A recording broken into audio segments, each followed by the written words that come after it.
We've been looking at the challenge of health in the very poorest parts of the world.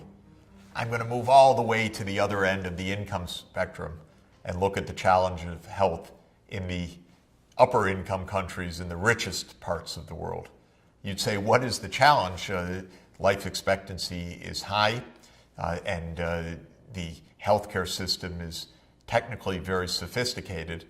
And while in the poor countries we scramble and rack our brains to figure out how to reach a level of $60 per person per year, in the high income countries the spending is typically around $3,000 to $4,000 per person per year in the public budget. And if one looks in the United States at public and private spending for health, it's $8,000 per person per year. What's the problem? Well, the problem, especially in the United States, is $8,000 per person per year. The health system has become incredibly expensive. So expensive that it is a major burden on the economy, a major burden on the budget, a major burden on poor people who are priced out of the healthcare market, even in the rich countries, and especially among those rich countries in the United States, where we have high inequality of income and prices of healthcare completely out of sight, and, as we've seen earlier, a rather limited or tattered social safety net, so many people not covered by government programs. The puzzle I want to explore is a specific one to the United States in one sense. Why is the U.S. healthcare system so expensive? But it is a more general lesson about the role of the public and the private sector in healthcare provision. One of the reasons why the U.S. system is so expensive is that it is a privately oriented health delivery system. Well, something isn't right about that from the point of view of the common insistence that the private sector is very efficient and the public sector is bureaucratized and very costly. In the United States, where healthcare is provided mostly by private sector providers, the costs are completely out of sight. And this is a purpose that I'd like to look into now to understand why that is, because it teaches something more general. For health systems around the world, it helps us to understand what are the boundaries between public and private. And in general, it helps us to overcome a presumption among at least some people that the free market is always the solution to one's problems. Well, we don't believe that in sustainable development, because we see that the solutions to the challenges of sustainable development require the interaction and often the cooperation of government, business, civil society, and academia. But sometimes it's argued naively, let the markets do it and the problems will be solved. In the United States, while healthcare is by no means a free market commodity, it's more market-oriented than in just about any other high-income country, and the results are peculiar, to say the least. Well, we should know right from the start that health isn't exactly a normal market kind of commodity. For one reason, it's a merit good. We want health to reach everybody. Once it's a merit good, it's quite different from a can of soda or a piece of furniture or a new kind of car. Those may be desirable goods to some people, but they're not merit goods in the sense that we would expect on a moral or ethical basis universal coverage of those commodities. They're not a basic human right. So we know that health starts out in a very specific situation, just as does education. We also know, therefore, that public provision of those services is important, if for no other reason than to help ensure that the poor, alongside the rich, are able to gain access to those merit goods. But the problem goes even deeper than that. Kenneth Arrow, the great Nobel laureate economist, observed all the way back now, 50 years ago, indeed, that health could not really operate like a competitive market sector because there's a fundamental problem. Patients do not know what's best for them in general. There's a huge asymmetry of information. And Kenneth Arrow noted that when there is such an asymmetry of information, it violates one of the basic assumptions of the free market economy, or I should say the basic assumptions of why the free market economy works well, and that is full information of consumers as well as information of suppliers. What happens when only the suppliers have the information? You go into your doctor and your doctor says, you need such and such test. Generally, if you're like me, say, you got it, let's go for it. Maybe you go online and you see a whole debate about this, but then you don't know what to do. You ask for a second opinion or a third opinion. Somewhere you're going to most likely listen to what the doctor says. In the United States, oddly enough, doctors own a lot of the imaging equipment for CAT scans or for x-rays or for other equipment. They order a lot of tests, and there is inherently a problem. When there is asymmetric information, asymmetry of information, and the supplier is the one that has the knowledge and the consumer is the one that generally follows along, one can see that if the incentives are not done just right, one could get overuse, overcharging, overbilling of consumers who are in the hands of their doctors. Moreover, with health, if you're like me, you don't want to play around, and especially if somebody is very sick, you don't start negotiating in the emergency room or in the coronary care unit. When the doctor or the hospital says that something's needed, almost all of the time you say, yes, please proceed. And this is, at its core, one of the fundamental barriers to simply organizing the health sector as a normal market activity. There are others. Health requires insurance because bad luck, a bad bout of disease, a person stricken with a very costly ailment would not be able to pay out of pocket, so people buy insurance in the United States or receive public insurance in other countries. And with insurance markets, there are many, many problems as well. One problem with insurance markets is if individuals know their health conditions, but the insurance company doesn't necessarily, perhaps only the sick will register for insurance, and if they're asymptomatic, they will sign on as needed. Healthy people won't. The insurance companies will find that their burdens of disease are unexpectedly large. They'll raise the fees. That will keep healthy people outside of the system. Only the sick or those who have likelihood of becoming sick will be covered. And what can ensue is sometimes called an insurance death spiral, where a smaller and smaller but sicker and sicker proportion of the population is faced with insurance. Prices soar for the insurance premia, and the rest of the population opts out or is simply rationed out of the market by the very high costs. Another aspect of the health system that I think is quite notable is that it is a system. With a sick patient facing a complicated set of conditions, you want the generalist to be dealing with several specialists. You don't want each specialist taking all the same tests again. You would like the doctors analyzing a case to be working in a systematic, cooperative way in which information is freely flowing throughout the system. Sometimes healthcare works like that, but very often it does not.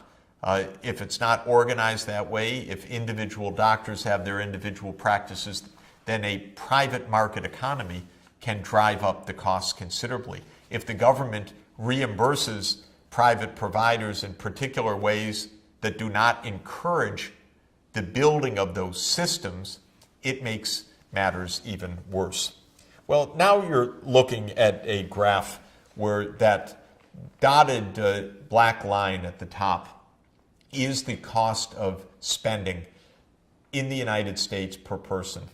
It's soaring. Back in 1980, the average spending on health per person in the United States was about $1,000 per person. By the year 2009, $8,000 per person. And you can see by far the most expensive in the world. Norway, another rich country, comes next, but at a level much lower, say $5,500 per capita, roughly $2,500 per person less than in the United States.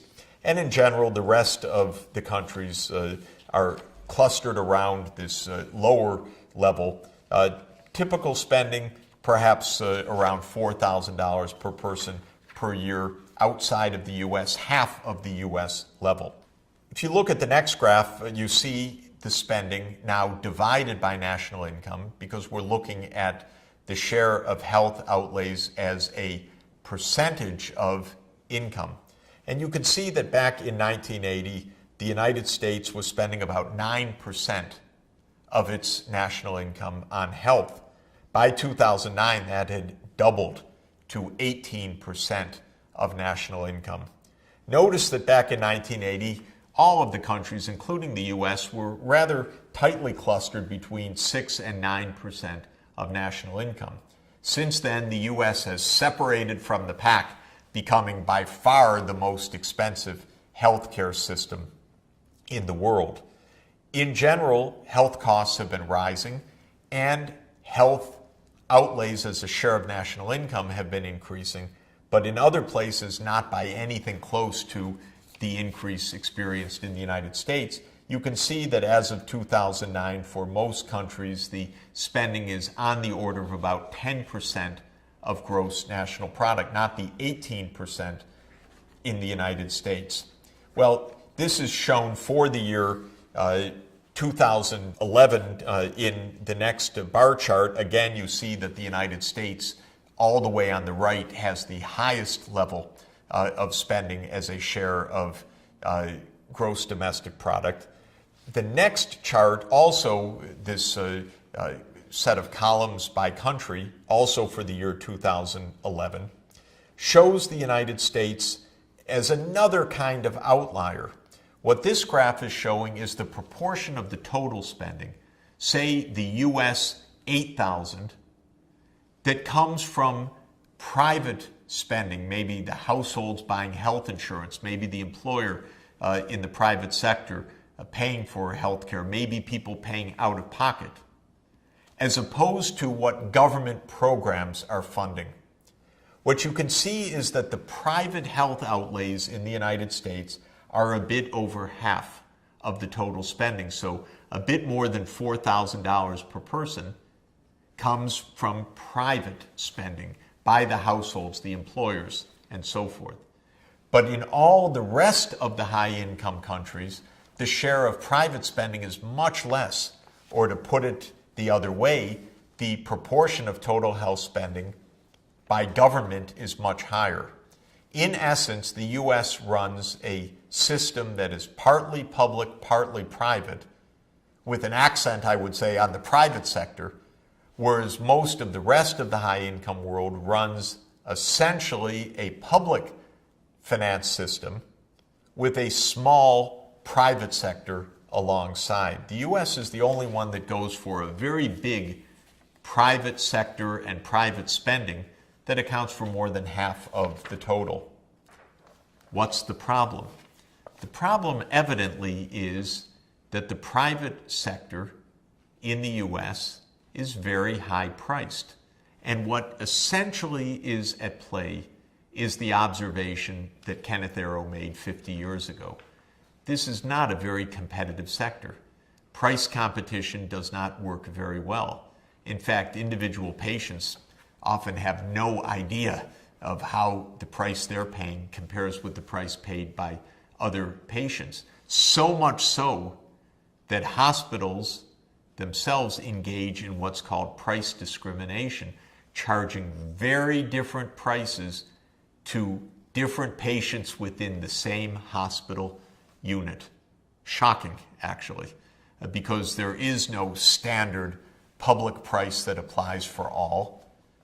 There is instead a very hard to understand negotiating process where the unwary U.S. health consumer spends often far more than the hospital charges to other patients facing the very same kinds of treatments and with the very same kinds of conditions. The result is that hospitals get away with a lot. They are not competitive. They price discriminate. The prices that they charge are indeed very, very high. And one can see this in a systematic comparison of U.S. costs with the costs in other high-income countries. In the United States, for example, if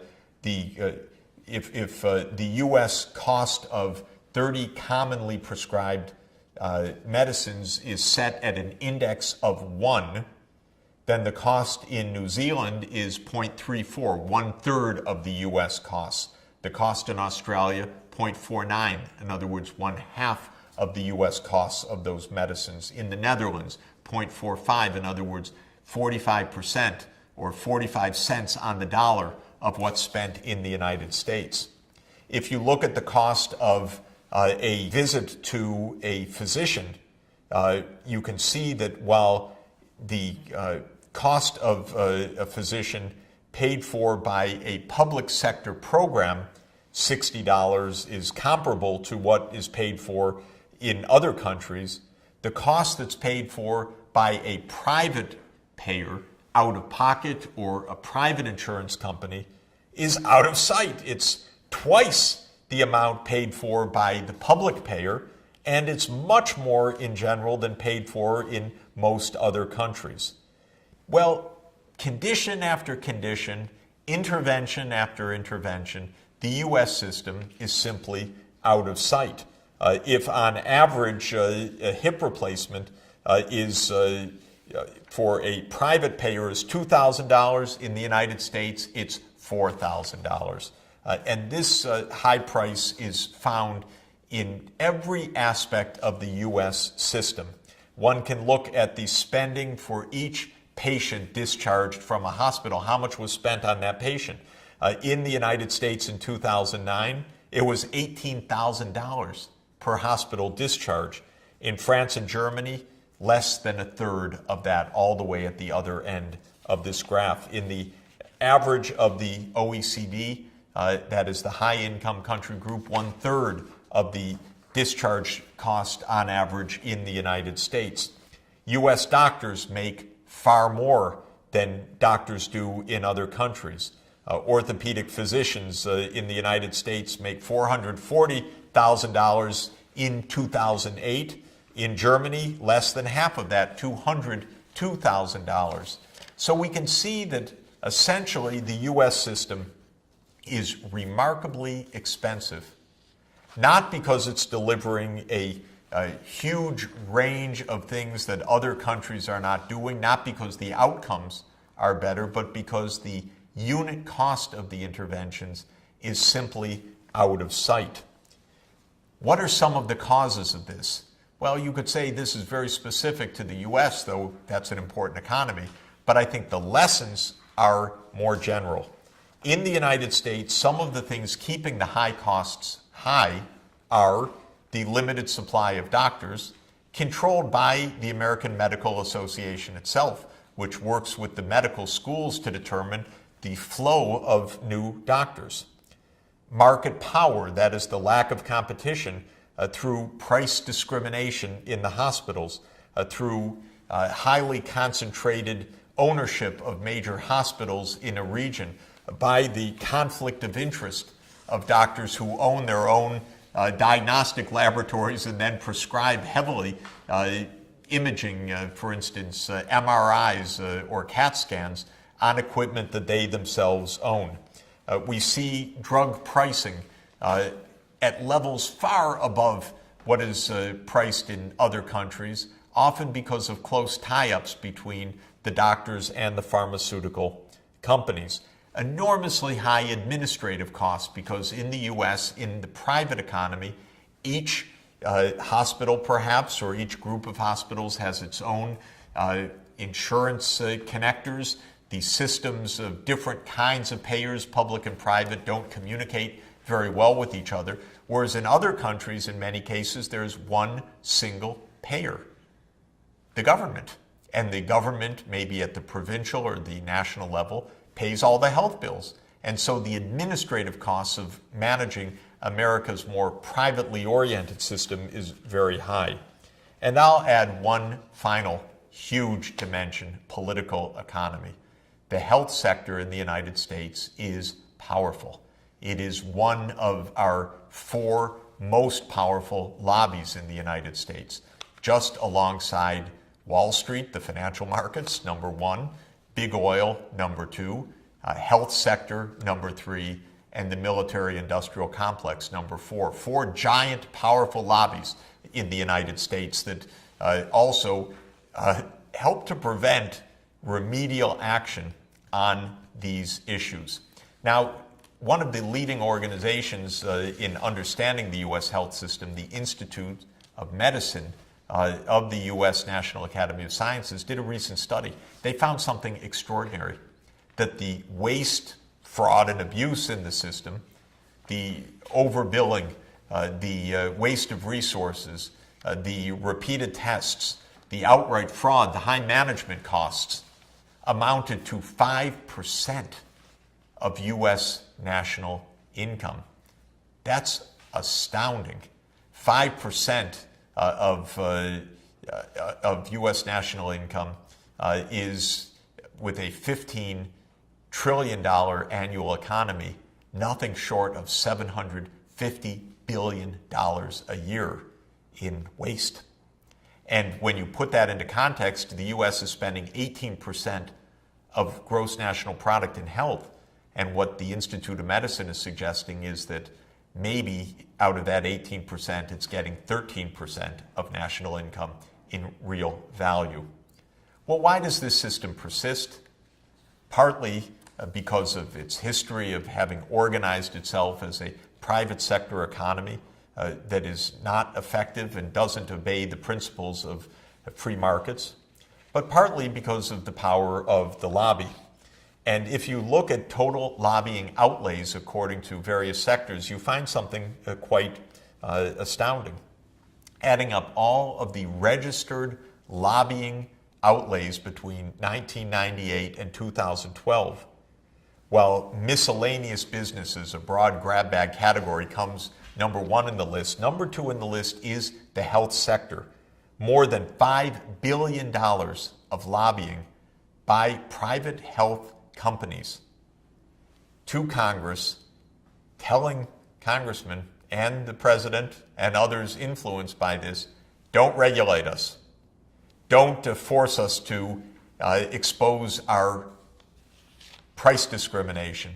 Don't regulate us as other countries do so that there's one price that applies to all patients within a certain category. Don't regulate the prices that pharmaceutical companies charge on their patent-protected medicines, and so forth. Don't try to reduce administrative costs. Those are our profits. Those are our earnings. Those are our employment, say the big health insurers. And they do this through mega lobbying.